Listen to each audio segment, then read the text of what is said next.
Siphamandla, who is in fact live for us at the Union Buildings on this particular story as well. But Aviwe, thank you very much for your time. Siphamandla, now that I have you as well, you're at the Union Buildings where this meeting was taking place in terms of the resignation of David Mabuza. He resigned already in January, the president accepting his resignation. I guess not surprising. It's not surprising indeed, and remember, many people were expecting that by now former Deputy President David Mabuza would have been long gone, but of course President Ramaphosa had other ideas. He said to him, hang on for now, let me manage this transition. It was all about managing the transition. Yes, it was given that he was going to go after the ANC's National Elective Conference in December, whereby Paul Mashatile was elected Deputy President of the governing African National Congress. David Mabuza himself, during the funeral of his late brother, making it clear that he has to make way for the newly elected Deputy President of the ANC. So his departure is not surprising. It was bound to happen. I think, having been in politics for years, he understood that he did not want to become a lame duck deputy president, because the power within the ANC, they would always say it's located at Luthuli House. So whoever is the president or the deputy president of the ANC, the governing party prefers that those people are deployed to government. So if you are not the deputy president of the ANC, then it makes it difficult and awkward for you to continue serving as the deputy president of the republic. But it has happened before, by the way. It would have not been for the first time if David Mabuza decided to stay on. Remember the 2012 Mangaung conference, former Deputy President Kgalema Motlanthe, who contested former President Jacob Zuma at the time and did not make it. He stayed on up until 2014, if I'm not mistaken. Therefore, President Cyril Matamela Ramaphosa was the Deputy President at the time, elected in Mangaung in 2012, but he was not appointed Deputy President of the Republic up until 2014. So President was set back then. It would have not been something new if David Mabuza stayed on up until he completed his term of office as the Deputy President of the Republic. But I guess he saw it fit to vacate. There are those who are within his political circles who say, well, he read the political mood and realized that there was no way he was going to stay on, with Paul Mashatile eagerly waiting to be sworn in or to be appointed the Deputy President of the Republic. So the fact that now President Ramaphosa has finally accepted that resignation, and that Deputy President or former Deputy President David Mabuza has finally resigned as an MP, it paves the way for the so-called imminent reshuffle that has been imminent since December during the Congress of the ANC to take place. Speculation is rife that from this evening up until tomorrow evening, it's going to happen. So eventually it's coming together. If you take into account the latest developments as well, that yesterday we saw the Finance Minister Enoch Godongwane being sworn in as a member of parliament. Remember, President Ramaphosa had 3 members in his cabinet basically who were not MPs. They include the Deputy Minister of Cooperative Governance and Traditional Affairs, and that will be Thembi Nkadimenge, and also the issue of Enoch Godongwane. There was also another member there, the third person that I'm forgetting, or Ibrahim Patel, excuse me, Minister Ibrahim Patel. So the law and the Constitution does give powers to the President to appoint outside members of Parliament. So having Enoch Godongwane being sworn in as a member of Parliament paves the way for the name of Sputla or Dr. Sputla Kgotsientsho Ramakgopa to be considered for that position of Minister of Electricity. So yes, it would appear now that indeed the so-called imminent cabinet reshuffle is going to happen, at least by tomorrow. Well, I don't know. A lot of South Africans have been wondering who would want that job of the electricity minister when South Africa is going through the worst blackouts at the moment, Sipa. But tell me, you're a person who usually speaks to a lot of government officials and politicians. When you look at the future of the now former president of the country, David Mabuza, where would you place him, especially with a lot of experts or political analysts saying that he's no longer as powerful within the ANC because of how things are looking against him in Mpumalanga?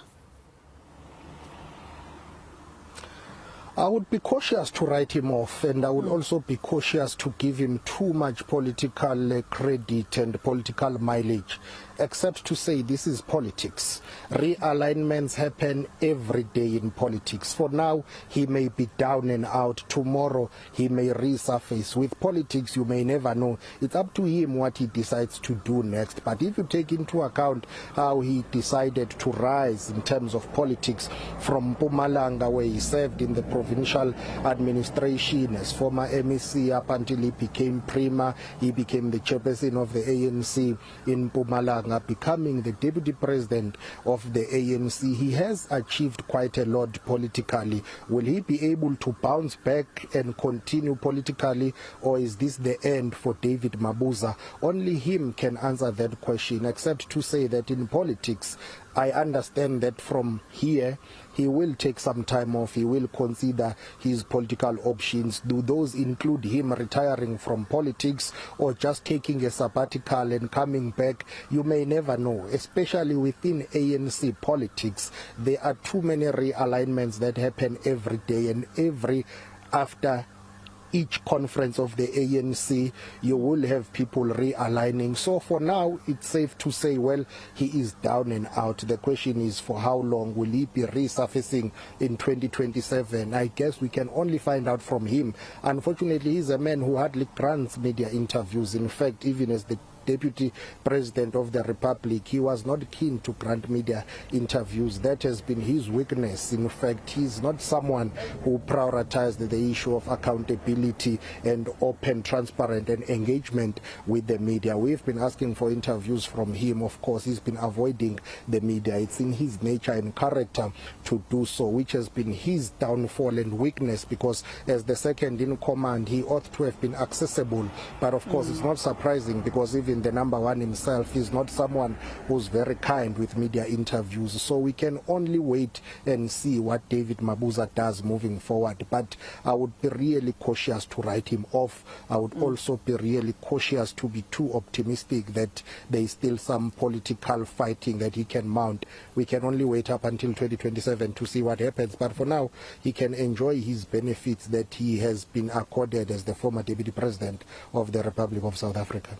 I mean, what you just said, Sipha, reminds me of that term that was used a lot in December, horse trading, when they were going through the elective conference. But very quickly and lastly from you, Sipha, in terms of the fact that he led the crisis committee into the electricity crisis in our country, what happens with that position? Does that mean that he vacates that position as well? It's the prerogative of the president really to decide whom he appoints in terms of those committees and crisis committees. Remember, the deputy president of the republic, in terms of the constitution and the law, is the leader of government business. And the president can decide to assign certain responsibilities to him. Even the issue of leading that crisis committee at Eskom was a responsibility that was assigned by the president. So in terms of the National Assembly, the deputy president will be the leader of government business in the House, and then outside that, the president can use his prerogative to appoint him to lead certain committees and be responsible for certain, or rather for certain state-owned enterprises, as we saw with former President Jacob Zuma when he appointed current President Cyril Ramaphosa, who was the deputy president at the time, to see, or rather to oversee, a certain number of state-owned entities. So I'm sure the president, after this so-called imminent cabinet reshuffle, will be appointing someone to take over that crisis committee. And of course, the assumption is that there will be that minister responsible for electricity who will be supported by the new deputy president. Could we see the president assigning that committee to the incoming deputy president of the republic? The answer to that question will be yes, indeed, that's likely possible to happen, and that is the main priority right now, is to fix Eskom, because no matter what you do, you can reshuffle, but if Eskom is still giving you a headache, and if Eskom is still collapsing the economy, still causing frustrations for South Africans, then that cabinet reshuffle will be useless in a way. So whoever is appointed the deputy president of the republic, and whoever is appointed the minister of electricity, they will have to work together in trying to lead that crisis committee at Eskom. All right. Senior reporter Siphamandla live for us there in Pretoria outside the meeting that the president was holding in terms of trying to consider to take the resignation or to accept the resignation of his deputy. And we find out today, if you've missed the breaking news, that the deputy president, David Mabuza, will no longer serve as the deputy president of the country after President Cyril Ramaphosa accepted his resignation.